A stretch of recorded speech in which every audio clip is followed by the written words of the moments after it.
HLO app download करने के लिए आपको अपने मोबाइल के प्ले स्टोर पे आ जाना है। इसके बाद यहाँ पर आपको HLO सर्च करना है। जैसे ही आप करेंगे तो HLO सेंसस 2027 का यह ऐप आपका खुलकर आ जाएगा। उसका लोगो कुछ इस प्रकार से आपको दिखाई देगा। फिर इसके बाद यहाँ पर इंस्टॉल बटन पर आप क्लिक करेंगे। इंस्टॉलेशन होने के बाद यह ऐप आपके मोबाइल में खुलने के लिए यहाँ पर आपको ओपन बटन दिखाई देगी। तो यहाँ पर आप जैसे ही इस ओपन बटन पर क्लिक करेंगे तो यह ऐप आपके मोबाइल में ओपन हो जाएगा।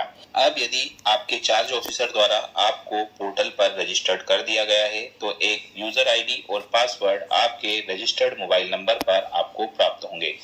मैसेज में प्राप्त यूजर आईडी को दर्ज कर तथा दिए हुए कैप्चर को दर्ज कर आपको यहाँ पर रजिस्टर्ड बटन पर क्लिक करना है। फिर आपके रजिस्टर्ड मोबाइल नंबर पर एक OTP आपको प्राप्त होगा। उस OTP को दर्ज कर वेरीफाई करें। फिर आपके मैसेज में प्राप्त पासवर्ड को दर्ज कर सबमिट बटन पर क्लिक करें। इसके बाद आपको अपने ऐप के लिए एक 4 डिजिट का पिन सेट उस पिन को सेट करने के बाद हर बार जब भी आप ऐप ओपन करेंगे तो आपको यह पिन दर्ज करने की आवश्यकता होगी। लॉगिन होने के बाद आपको ऐप का होम पेज कुछ इस प्रकार से दिखाई देगा, जिसमें आपको सबसे ऊपर सेंसस ऑफ इंडिया 2027 लिखा हुआ दिखाई देगा। इसके नीचे आपको लोकेशन पर्टिकुलर HLB का ऑप्शन दिखाई देगा, मीन्स लोकेशन विवरण। इस बात को सुनिश्चित कर लें कि जो लोकेशन का विवरण आपके नियुक्ति पत्र में दिए गए विवरण के अनुसार ही है। अब HLB का ड्रॉप डाउन से आप चयन करें। इसके बाद नीचे आप देखेंगे कि आपके स्टेट मीन्स राज्य का विवरण दिखाई देगा, आपके डिस्ट्रिक्ट जिले का विवरण दिखाई देगा। इसके बाद सब डिस्ट्रिक्ट तहसील तालुका की जानकारी दिखाई देगी। इसके बाद टाउन विलेज नगर गांव की जानकारी आपको दिखाई देगी। फिर आपके वार्ड का कोड है वह आपको दिखाई देगा। फिर यहाँ पर HLB नंबर मकान सूची ब्लॉक नंबर आपको यहाँ पर दिखाई देगा। अब नीचे आपको नजरी नक्शे के अनुसार भवनों की अपेक्षित संख्या, फिर उसके नीचे जनगणना मकानों की अपेक्षित संख्या आपको यहाँ पर दर्ज कर देनी है। फिर मकान सूचीकरण कार्य पर क्लिक करें, मीन्स हाउस लिस्टिंग ऑपरेशन पर क्लिक कर देना है। अब आपको होम पेज पर house listing block number means मकान सूची ब्लॉक नंबर दिखाई देगा तथा उसके नीचे कुछ बटनें आपको यहाँ पर दिखाई देंगी, जिन्हें हम एक एक करके समझते हैं। पहला ऑप्शन है हाउस लिस्ट एंट्री मीन्स मकान सूची प्रविष्टि। इस बटन का उपयोग नए मकान सूची की प्रविष्टि शुरू करने के लिए किया जाता है। दूसरा ऑप्शन है अपडेशन डेटा। इस बटन का उपयोग एक विशेष रिकॉर्ड को सुधारने या ठीक करने के लिए किया जाता है जो सिंक्रोनाइज नहीं किया गया है। इसके अतिरिक्त यहाँ आप पूर्ण और अधूरे जनगणना मकानों की एक सूची भी देख सकते हैं। अगला ऑप्शन है एडिट ऑलरेडी सिंक डेटा। पहले से सिंक किए गए डेटा को आप यहाँ से सुधार सकते हैं। इस बटन के उपयोग से आप किसी भी रिकॉर्ड जो कि पहले सिंक्रोनाइज किया जा चुका है उसमें आप यहाँ से सुधार कर सकते हैं। इसके बाद है व्यू समरी का ऑप्शन, जिसे सारांश देखें कहते हैं। इस बटन का उपयोग भरे हुए जनगणना मकानों की आप सारांश या समरी आप यहाँ से देख सकते हैं। इसके बाद अगला ऑप्शन है आपका सिंक का। सिंक करें। इस बटन का उपयोग आप जो भी रिकॉर्ड आपने पूर्ण कर लिए हैं, सबमिट कर दिए हैं, उनको सिंक करने के लिए आप यहाँ से क्लिक कर सकते हैं। अगला ऑप्शन है मार्क एज कंप्लीट, मीन्स जो डेटा HLB का कार्य आपके द्वारा पूर्ण कर दिया गया है उसे आप यहाँ पर चिन्हित कर सकते हैं कि आपके द्वारा यह काम कंप्लीट कर लिया गया है। अब हम पहले ऑप्शन हाउस लिस्ट एंट्री मकान सूचीकरण की प्रविष्टि वाले ऑप्शन पर क्लिक कर हमारी जो एंट्री का कार्य है उसे प्रारंभ करेंगे।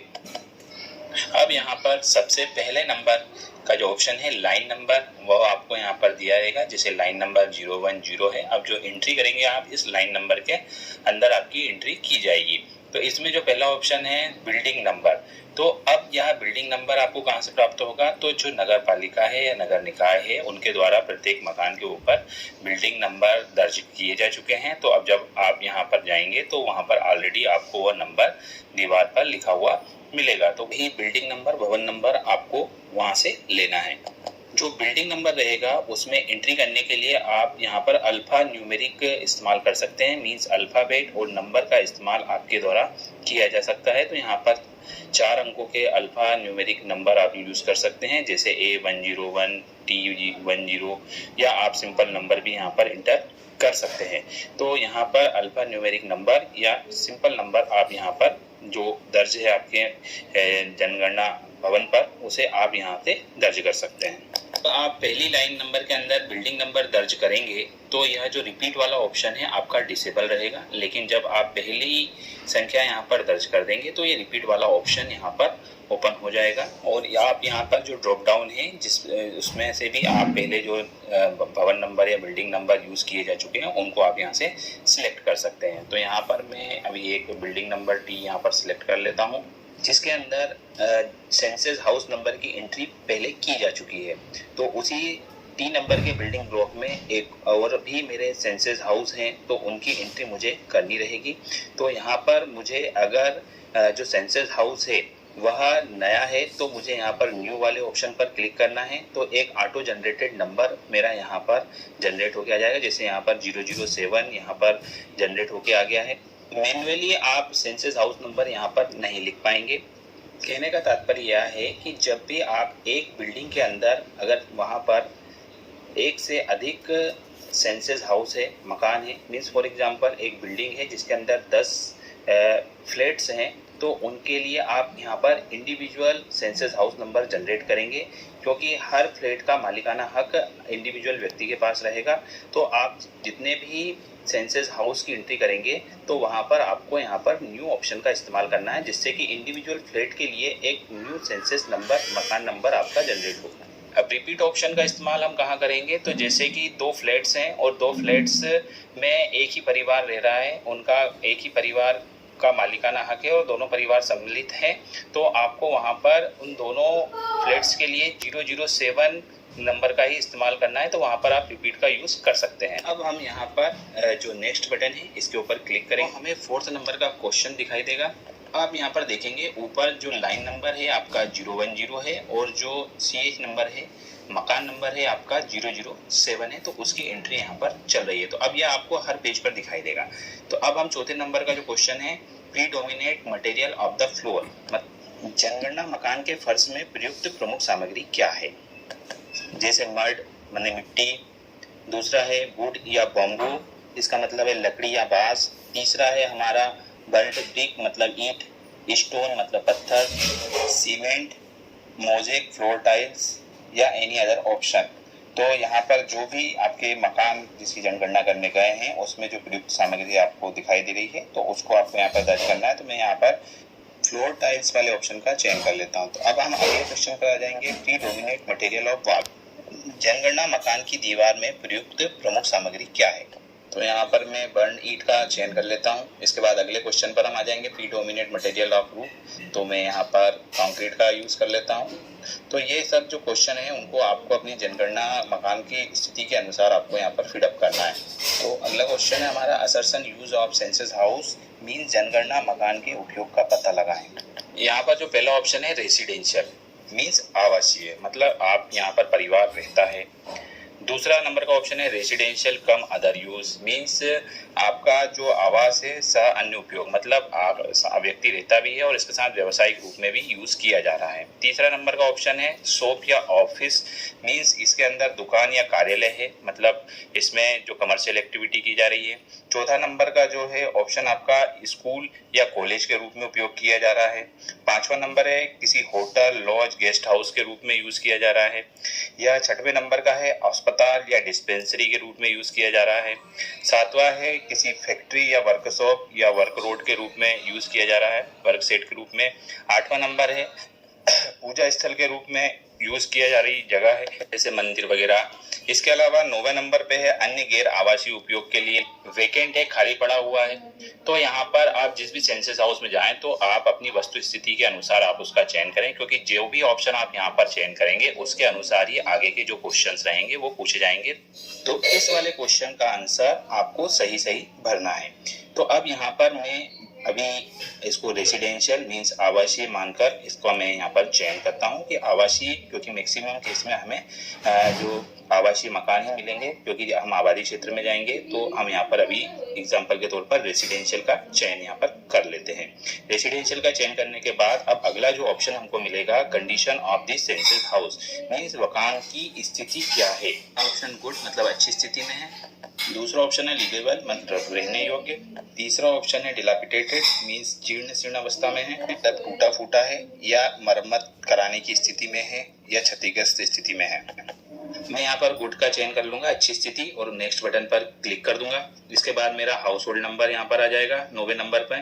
फिर 10वें नंबर का क्वेश्चन है total number of person normally residing in the house hold means मकान में रहने वाले कुल व्यक्तियों की संख्या क्या है, परिवार के सदस्यों की संख्या आपको यहाँ पर लिखना है।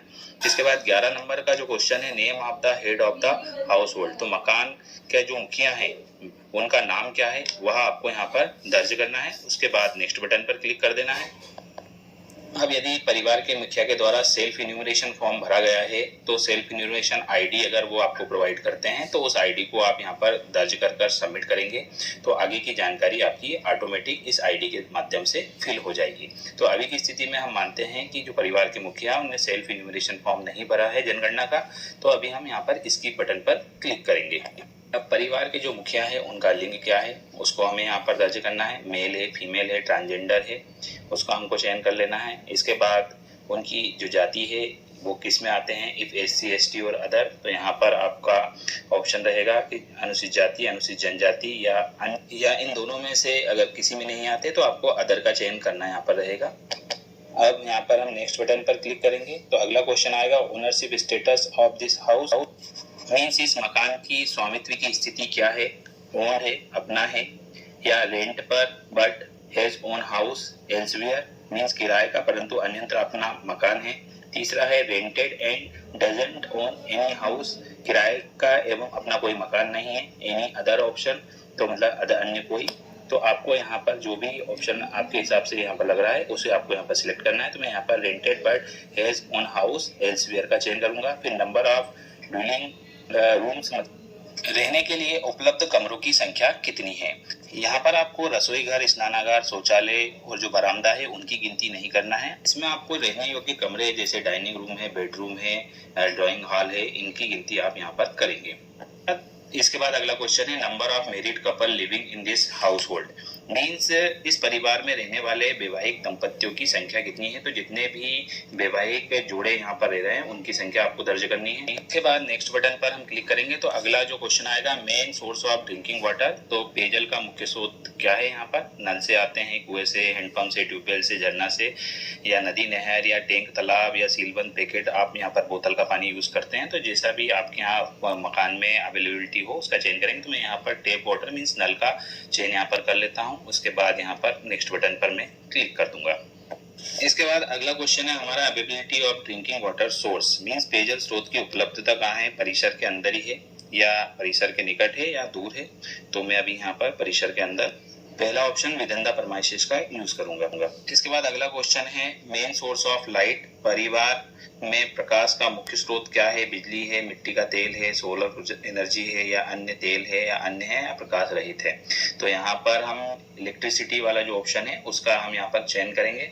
नंबर का क्वेश्चन है एक्सेस टू लेटरिन, शौचालय की सुलभता है या नहीं। तो यहाँ पर केवल पहला ऑप्शन है कि परिवार केवल परिवार के लिए है, दूसरा अन्य परिवार के साथ शेयर कर रहे हैं या सार्वजनिक शौचालय का उपयोग कर रहे हैं। तो हम यहाँ पर पहला वाला ऑप्शन लेते हैं केवल परिवार के लिए और नेक्स्ट क्वेश्चन पर क्लिक करेंगे। तो हमसे शौचालय के जो प्रकार है उसके बारे में क्वेश्चन किया जाएगा कि यहाँ पर फ्लश वाला शौचालय है तो उसमें पाइप सीवर की पद्धति है या सेप्टिक टैंक है, या 2 गड्ढे वाला है जिसमें स्लेब की दीवार है, हवादार गड्ढा है, या स्लेब के बिना खुला गड्ढा है, या 1 गड्ढा शौचालय मतलब स्लेब के साथ हवा है। तो अभी हम यहाँ पर पाइप्ड सीवर सिस्टम का चयन कर लेते हैं। तो अगला क्वेश्चन है हमारा waste water outlet connected to, गंदे पानी की निकासी किससे जुड़ी हुई है। तो हमें यहाँ पर क्लोज ड्रेनेज का चयन कर लेंगे। अगला क्वेश्चन है bathing facility available with in the premises, तो नहाने की व्यवस्था है कि नहीं है घर में, तो उसका हम यहाँ पर चयन करेंगे। उसके बाद अगला क्वेश्चन हमारा रहेगा अवेलेबिलिटी ऑफ द किचन और उसमें ये LPG और PNG कनेक्शन है कि नहीं। तो हम यहाँ पर 5th number LPG PNG connection आज के समय में सभी के पास है, चयन करेंगे, नेक्स्ट बटन पर क्लिक करेंगे। अब इसके बाद जो मुख्य ईंधन का यूज किया जाता है उसका चयन हमको यहाँ पर करना है। तो यहाँ पर LPG का चयन करेंगे। इसके बाद रेडियो ट्रांजिस्टर आपके यहाँ है या नहीं, तो मोबाइल स्मार्टफोन का हम यहाँ पर चयन कर लेंगे। इसके बाद टेलीविजन TV है या नहीं, तो यहाँ पर DTH का चयन कर लेंगे। इंटरनेट आपके यहाँ उपलब्ध है या नहीं। अब इसके बाद जो मुख्य ईंधन का यूज किया जाता है उसका चयन हमको यहाँ पर करना है। तो यहाँ पर LPG का चयन करेंगे। इसके बाद बाद रेडियो ट्रांजिस्टर आपके यहाँ है या नहीं, तो मोबाइल स्मार्टफोन का हम यहाँ पर चयन कर लेंगे। इसके बाद टेलीविज़न टीवी है या नहीं, तो यहाँ पर DTH का चयन कर लेंगे। इंटरनेट आपके यहाँ उपलब्ध है या नहीं, तो उसका आपको यहाँ चयन करना है। लैपटॉप कंप्यूटर या मोबाइल स्मार्टफोन में आज के टाइम में सबके पास है, तो हम यहाँ पर मोबाइल स्मार्टफोन का चयन करेंगे। लैपटॉप कंप्यूटर है या नहीं, यस। इसके बाद telephone and mobile phone smartphone, आज के समय में मैक्सिमम सभी घर में स्मार्टफोन या लैंडलाइन मिल जाएगा, या स्मार्टफोन तो सभी के पास अवेलेबल रहता है, तो हम यहाँ पर उसका चयन कर लेंगे अवेलेबिलिटी के हिसाब से। तो स्मार्टफोन चयन किया। इसके बाद मोटरसाइकिल या साइकिल अवेलेबल है कि नहीं, तो जो भी है आपको यहाँ पर उसका चयन करना है। कार जीप है या नहीं, उसका चयन करें। इसके बाद परिवार द्वारा मुख्य रूप से उपयोग किए जाने वाले अनाज का आपको चयन करना है। इसके बाद आपको परिवार का जो मुखिया है उनका मोबाइल नंबर आपको यहाँ पर दर्ज कर देना है और सबमिट बटन पर क्लिक कर देना है। तो अब यहाँ पर आपको आपके द्वारा जितने भी क्वेश्चंस के आंसर दिए गए हैं वो प्रीव्यू के रूप में आपको यहाँ पर दिखाई देंगे। यदि आप किसी भी क्वेश्चन को देखना चाहते हैं, उसे बदलना चाहते हैं, तो आप यहाँ से अभी क्लिक करके उसे देख सकते हैं, उसमें बदलाव यहाँ से आप कर सकते हैं। अब यदि सभी जानकारी सही है तो आपको यहाँ पर कंफर्म बटन पर क्लिक कर देना है। तो आपकी जो एंट्री है जो आपने की है वो सक्सेसफुली इंटर हो जाएगी। उसके बाद अब नए डाटा इंटर करने के लिए आपके पास पुनः नया फॉर्म खुल जाएगा। अब यहाँ पर आप नई बिल्डिंग नंबर के साथ पुनः नई एंट्री कर सकते हैं। यदि इस प्रकार का अपडेट करना चाहते हैं तो अपडेशन डेटा वाले ऑप्शन पर आप क्लिक करेंगे, तो यहाँ पर जितनी भी एंट्री आपके द्वारा इनकम्प्लीट है वो आपको यहाँ पर दिखाई देंगी। कंप्लीट आपने की है वो आपको यहाँ पर दिखाई देगी, तो उसको आप यहाँ पर क्लिक करके चेंज कर सकते हैं।